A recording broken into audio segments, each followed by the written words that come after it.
Gym చేస్తున్నారా? హెల్తీగా తింటున్నారా? బరువు కూడా కంట్రోల్‌లోనే ఉందా? అయినా హార్ట్ అటాక్ రావచ్చంటే నమ్ముతారా? బయటకి కనిపించిన ఒక సమస్య గుండెకు పెద్ద రిపీట్ బయటకి కనిపించని ఒక సమస్య గుండెకు పెద్ద ముప్పుగా మారొచ్చు. బయటకి కనిపించని ఒక సమస్య గుండెకు పెద్ద ముప్పుగా మారొచ్చు. అదేంటో ఇప్పుడు తెలుసుకుందాం. జిమ్‌కు వెళ్తున్నారా? క్రమం తప్పకుండా వ్యాయామం చేస్తున్నారా? ఆరోగ్యకరమైన ఆహారం తీసుకుంటున్నారా? బరువు కూడా అదుపులోనే ఉంది. అయితే మీ గుండెకు ఎలాంటి ప్రమాదం ఉండదని అనుకుంటున్నారా? అలా అనుకోవడం పూర్తిగా సరైంది కాదు. ఎందుకంటే బయటకి ఎంతో ఫిట్‌గా కనిపించే వ్యక్తుల్లో కూడా గుండెకు సంబంధించిన సమస్యలు ఉండవచ్చు. అందులో ముఖ్యమైన కారణాల్లో ఒకటి అధిక ఎల్‌డిఎల్ కొలెస్ట్రాల్. సాధారణంగా అధిక బరువు, వ్యాయామం లేకపోవడం, ధూమపానం వంటి గుండెపోటుకు ప్రధాన కారణాలుగా భావిస్తాం. కానీ ఫిట్‌గా ఉండడం మాత్రమే గుండె ఆరోగ్యానికి పూర్తి రక్షణ ఇవ్వదు. ఫిట్‌గా ఉన్న హార్ట్ అటాక్ ఎందుకు రావచ్చు? ఒక 44 ఏళ్ల వ్యక్తిని ఉదాహరణగా తీసుకుందాం. అతను క్రమం తప్పకుండా రన్నింగ్ చేసేవాడు. హాఫ్ మారథాన్‌లో కూడా పాల్గొనేవాడు. ఆరోగ్యకరమైన ఆహారం తీసుకునేవాడు. ధూమపానం చేసేవాడు కాదు. బరువు కూడా సాధారణంగానే ఉండేది. కానీ ఒక్కసారి పరిగెత్తుతున్న సమయంలో ఛాతీలో అసౌకర్యం కలగడంతో వైద్యులను సంప్రదించడం, ప్రాథమిక పరీక్షల్లో పెద్దగా సమస్య కనిపించకపోయినా రక్త పరీక్షల్లో అతని ఎల్‌డిఎల్ కొలెస్ట్రాల్ చాలా ఎక్కువగా ఉన్నట్టు గుర్తించారు. తదుపరి పరీక్షల్లో గుండెకు రక్తాన్ని సరఫరా చేసే ధమనంలోని తీవ్రమైన బ్లాకేజీ ఉన్నట్లు గుర్తించారు. ఈ ఉదాహరణ మనకు చెప్పే విషయం ఒక్కటే: బయటకి ఫిట్‌గా కనిపించడం గుండె లోపల అంత ఆరోగ్యంగానే ఉందని నిర్ధారించుకోవద్దు. కొలెస్ట్రాల్ అంటే లావుగా ఉండటమేనా? ఇది కూడా చాలా మందిలో ఉన్న అపోహ. సన్నగా ఉన్న వారికి కొలెస్ట్రాల్ ఉంటుందని అనుకోవడం తప్పు.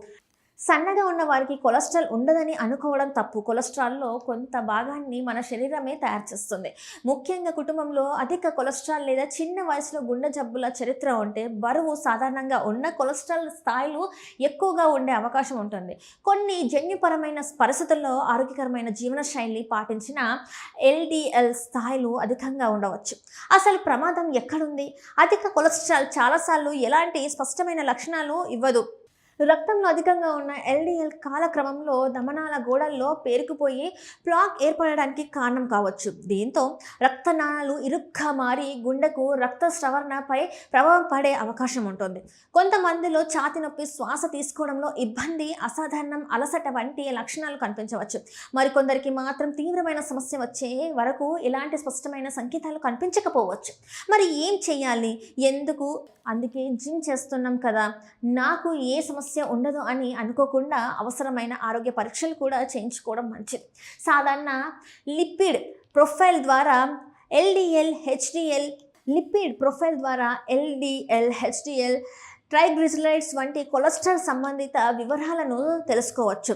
కుటుంబ చరిత్ర లేదా ఇతర ప్రమాద కారకాలు ఉంటే వైద్యుడు అవసరాన్ని బట్టి మరికొన్ని పరీక్షలు సూచించవచ్చు. అయితే కొలెస్ట్రాల్ గురించి తెలుసుకున్నామని వ్యాయామం ఆపాల్సిన అవసరం లేదు. వ్యాయామం, సమతుల్య ఆహారం, సరైన బరువు, ధూమపానానికి దూరంగా ఉండడం ఇవన్నీ గుండె ఆరోగ్యానికి చాలా ముఖ్యమైనవి. కానీ వీటితో పాటు మన శరీరంలో దాగి ఉన్న కొలెస్ట్రాల్ స్థాయిలను కూడా ఎప్పటికప్పుడు తెలుసుకోవాలి.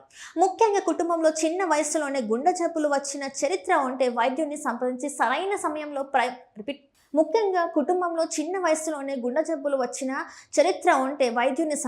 సరైన సమయంలో పరీక్షలు చేయించుకోవడం మంచిదే. చివరిగా గుర్తుంచుకోవాల్సిన విషయం: ఫిట్‌గా కనిపించడం ఒక్కటి ఆరోగ్యానికి పూర్తి సర్టిఫికేట్ కాదు. బయట కనిపించే ఫిట్నెస్తో పాటు శరీరంలో లోపల ఏం జరుగుతుందో తెలుసుకోవడం కూడా అంతే ముఖ్యం.